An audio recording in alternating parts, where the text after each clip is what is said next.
Welcome friends, আর কিচেনে তোমাদের সবাইকে স্বাগতম। তো আজ আমি চলে এসেছি একটা খুব কমন মেনু, তড়কা আর রুটি। তো চলো বন্ধুরা, দেরি না করে আজকের ভিডিও শুরু করি। তো প্রথমেই তোমরা দেখতে পাচ্ছ তেলে লঙ্কা, পেঁয়াজ, টমেটো কুচি এগুলো দিয়ে দিয়েছি। তো এগুলোকে ভালো করে নেড়ে চেড়ে একটু ভেজে নিতে হবে।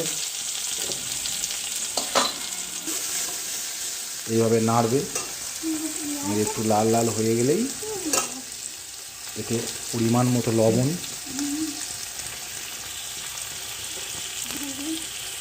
পরিমাণ মতো হলুদ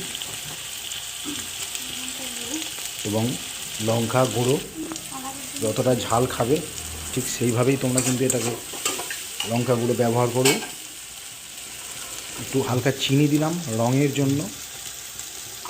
এটাকে ভালো করে নেড়ে চেড়ে এবার এতে একটু আদা রসুন বাটা দিয়ে দিলাম। এবার একটু ভালো করে নেড়ে নাও, এভাবে নাড়ছি আমি। তো দিয়ে দিলাম একটু মিট মশলা,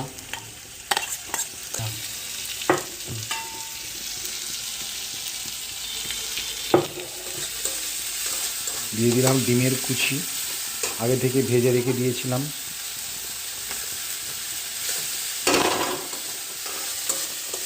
আর এই দেখতে পাচ্ছ আগে থেকেই সিদ্ধ করে রেখে দিয়েছি তরকার যে ডালটা, সেটা দেবো। কিন্তু তার আগে কি দেবো না, একটু ধনে পাতা কুচি সুন্দর করে দিয়ে দিলাম যাতে স্মেলটা ভালো হয়। এবার এটাকে ভালো করে নেড়ে চেড়ে দিয়ে দেবো সিদ্ধ তরকার ডালটা। তো চলো বন্ধুরা, দিয়ে দিচ্ছি এবার তরকার ডাল। প্রেসার কুকারে আমি সিদ্ধ করেছিলাম আগে থেকেই। তো এবার ভালো করে নেড়ে ছেড়ে এইভাবে দেখতেই পাচ্ছ বন্ধুরা কি সুন্দর কালার, আর স্মেলটাও খুব অসাধারণ স্মেল। বন্ধুরা তোমরা বাড়িতে এইভাবে ট্রাই করবে, আশা করছি ভালো লাগবে। এরকম তরকা, সেই সঙ্গে গরম গরম আটা রুটি। আর এটা হচ্ছে বাড়ির তৈরি মশলা, যেটা প্রত্যেকেরই ভাজা মশলা বাড়িতে তৈরি করে, সেটাই দিয়েছি, এর বেশি কিছু না। তো হয়ে গেছে। আর পরিমাণ মতো একটু কারি পাতা দিয়েছিলাম। আর দেখতে পাচ্ছ আমাদের আজকের মেনু রুটি, তরকা আর রসগোল্লা, সেই সঙ্গে আছে স্যালাড, আছে শশা কুচোনো, পেঁয়াজ কুচোনো। চলো বন্ধুরা, এই ছিল আজকের রেসিপি। আশা করছি ভিডিওটা ভালো লেগেছে। ভালো লাগলে অবশ্যই তোমরা একটু লাইক, কমেন্ট এবং শেয়ার করবে।